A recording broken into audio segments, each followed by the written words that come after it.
Hey everybody, Michelle with Michelle's Frugal Living here. Thanks for watching my videos. And out in nature today doing a little fossil hunting. So this is a favorite spot of me and my man's, and we don't come here too often, but when we do, we find some good stuff. So I am in southern Indiana, just so you guys know, but I'm not saying the place because it's a pretty spectacular place. But look at all of these crinoid stems, and we find a lot of geodes here also. And yeah, I mean, this is the best crinoid stem bed I have ever been to.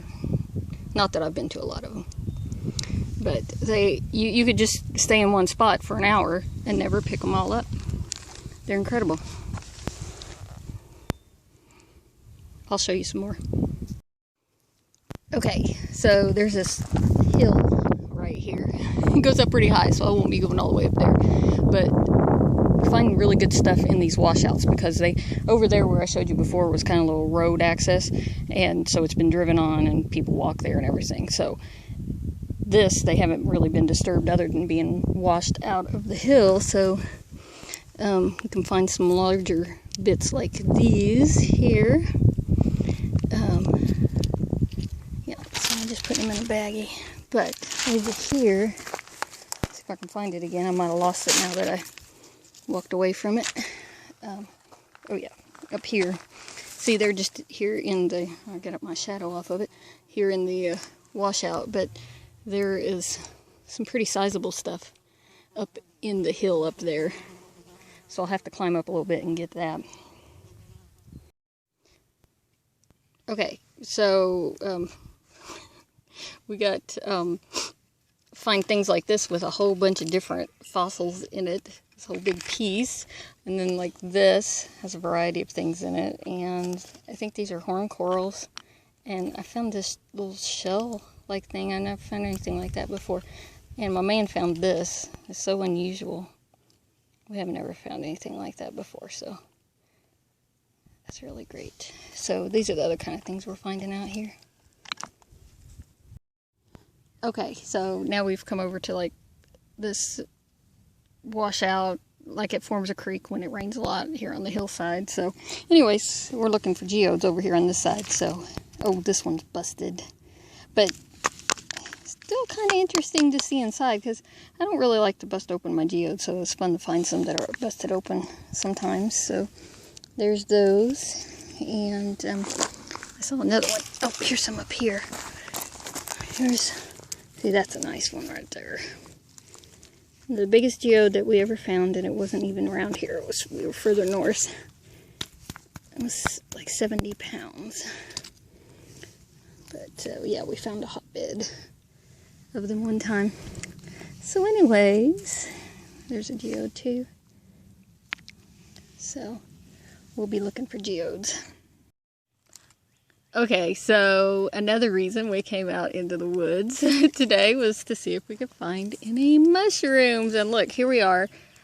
I found this one in the creek bed. I never seen anything like that. So anyways, it is April 18th of 2015, and this is our first mushroom find of the season.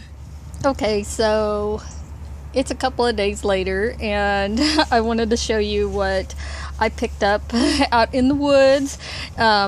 So yeah, these are the geodes that I ended up getting right here. Here's that one that I showed you in the creek that was busted open. And yeah, so this one was a little round one, and I dropped another one on it and busted it right open.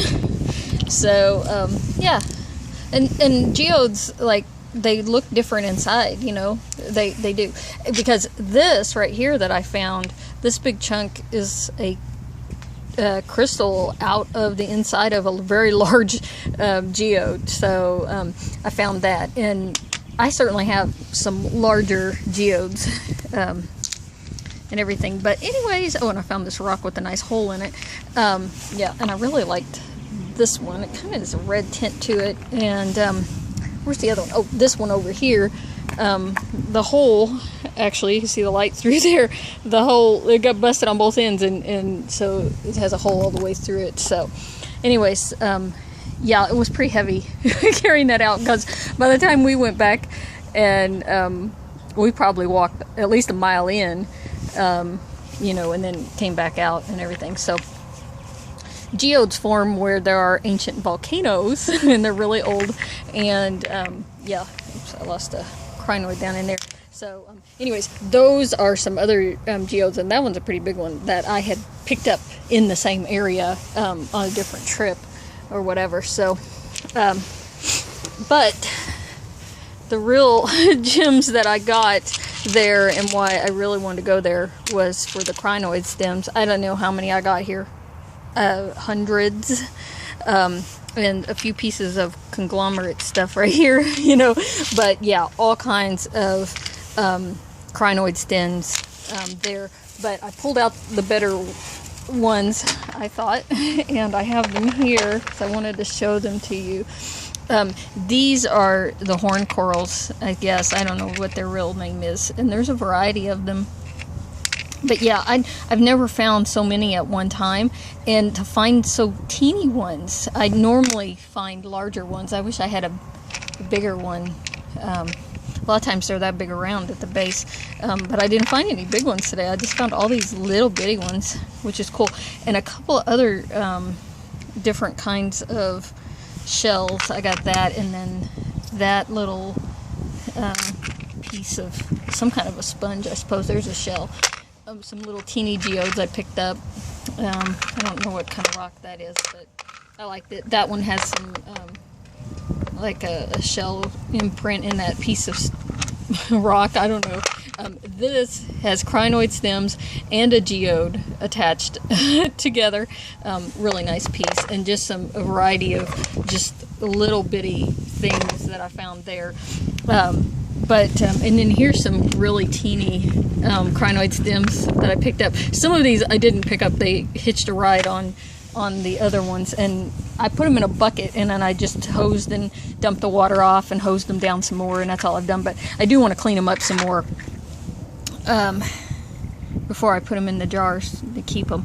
That is spectacular. I found some really cool stuff, and obviously lots of different species of things. These were plants that are fossilized, and that one's got little spikes all over it. These ones with branches on them. And I should tell you that I showed you that that hillside where they're washing out, and I couldn't resist because I looked up. It's like you never should look higher than you can reach, because, you know, then you want to go there.